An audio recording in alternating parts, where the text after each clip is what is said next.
율리아나와 프란치스칸 책 읽기. 코르토나의 성녀 마르가리타, 사무엘레 두란티 지음, 안서니 데레사 옮김, 프란치스코 출판사. 이 책은 프란치스코 출판사의 동의하에 읽는 것임을 알려드립니다. 여는 글 사무엘레 두란티 OFM 카푸친. 너희 모든 백성들아 야훼를 찬양하여라. 너희 모든 나라들아 그를 송축하여라. 그의 사랑 우리에게 뜨겁고 그의 진실하심 영원하시다. 알렐루야. 시편 117. 성인들은 죽지 않는다. 그들은 결코 죽을 수가 없다. 왜냐하면 성인들의 죽음은 오히려 새벽의 여명처럼 떠올라 역사 안에서 영원히 빛나기 때문이다. 그래서 성인들은 늘 호기심의 대상이다. 그들이 비록 과거의 사람들이지만 현재 우리에게 더욱 크게 느껴지고 생생하게 살아있기 때문이다. 성인들은 지평선 너머로 사라지고 마는 태양이 아니라 오히려 세상을 환히 밝히는 태양과 같은 존재이다. 역사의 위대한 인물들은 언젠가는 그 빛을 잃고 만다. 과연 어떤 사람들이 그들을 영원히 찬양할 수 있으며 어떤 사람들이 그들을 추종할 수 있을까? 물론 누군가는 무덤 안에서 고요히 잠자고 있는 유물과 먼지들을 두고 사후 100주년 기념 행사를 할 수도 있다. 그러나 성인들의 경우는 다르다. 아니 정반대이다. 코르토나의 마르가리타는 그녀의 남은 삶을 통해 더욱 심오한 빛의 역할을 했다. 빛은 이미 산 위에서 비치고 있었고 이 빛은 훗날 온 세상을 밝게 비추었다. 우리는 토비아의 말이 그녀 안에서 실현되었음을 볼 수 있다. 너 예루살렘아, 올바르게 사는 사람들을 생각하여 기뻐하여라. 그들은 모두 함께 모여 영원하신 하느님을 찬양할 것이다. 토비트 13장 13절. 딸아, 너는 세상 안에서 빛이 될 것이다. 예수께서 그녀에게 이렇게 말씀하셨다. 하느님의 선택은 무엇을 하기 위해서가 아니라 존재 자체를 위한 것이다. 바오로 사도의 말대로 하느님의 생각은 우리의 생각과 같지 않아서 우리는 우리를 사랑하시는 그분의 방법이 어리둥절하기만 하다.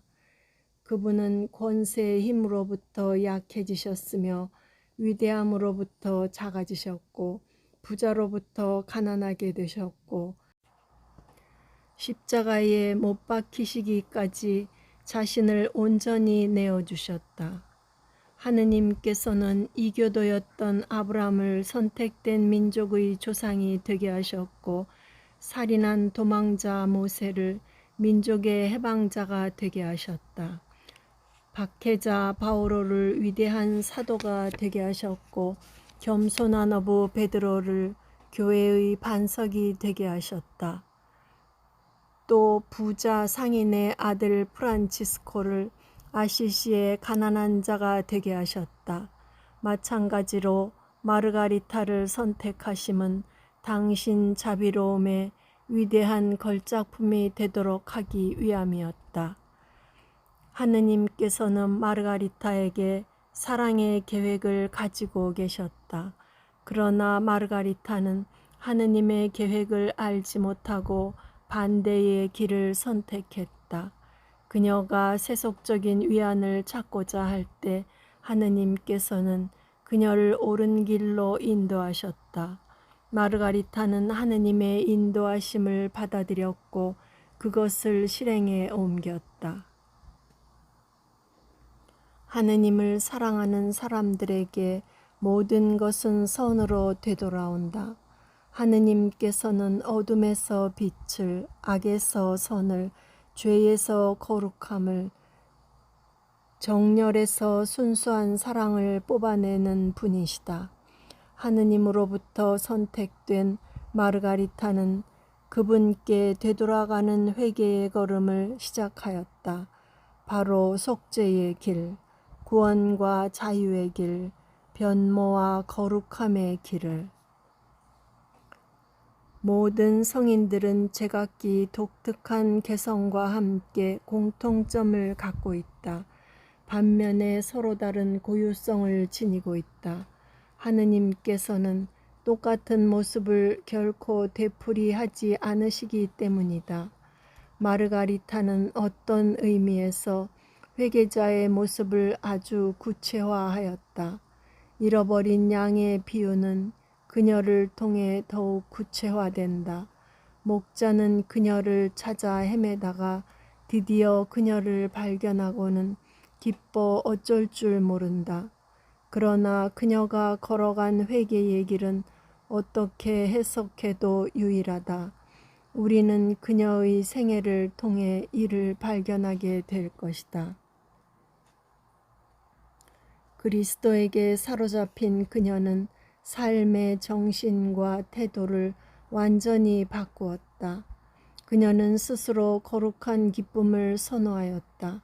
그녀는 새로운 삶을 위해 본능을 따르던 삶의 종지부를 찍었다.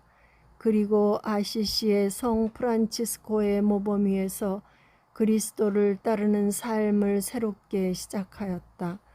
그녀는 기도를 통해서 인내와 고통을 열망했고 그 열정으로 뜨거워졌다. 하느님은 그녀에게 삶의 중심이었다.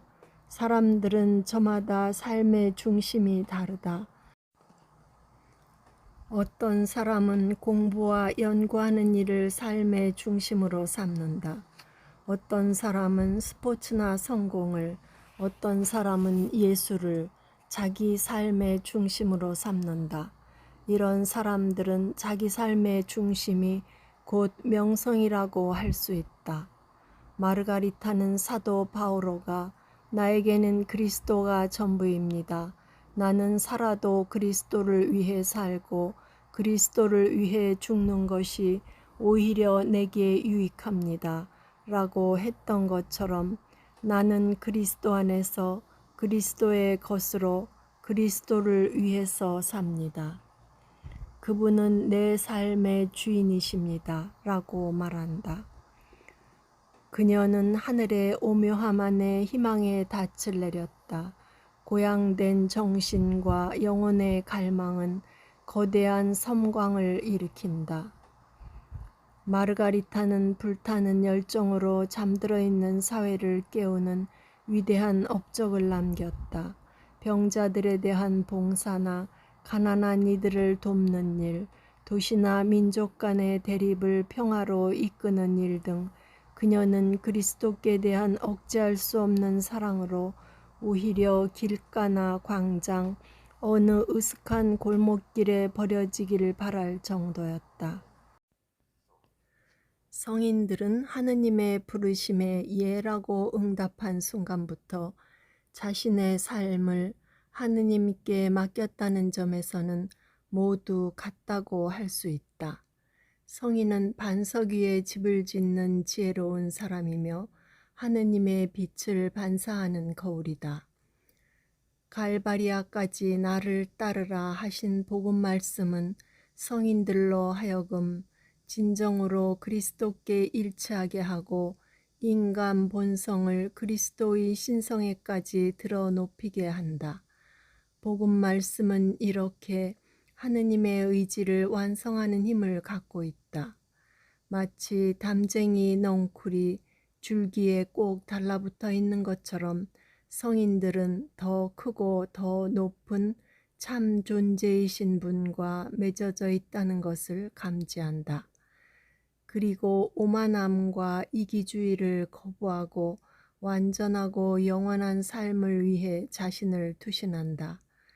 거룩함은 그 자체로 충만한 완성이다. 성인들은 열정적으로 삶을 사랑하면서도 부질없는 삶의 편린들을 불태워버린다. 성인들은 불의에 항거하며 세상의 가치에 저항하는 거대한 신앙을 가졌다. 이런 점에서 성인들은 역사의 기둥이며 성녀 마르가리타는 이 기둥들 중에 하나이다.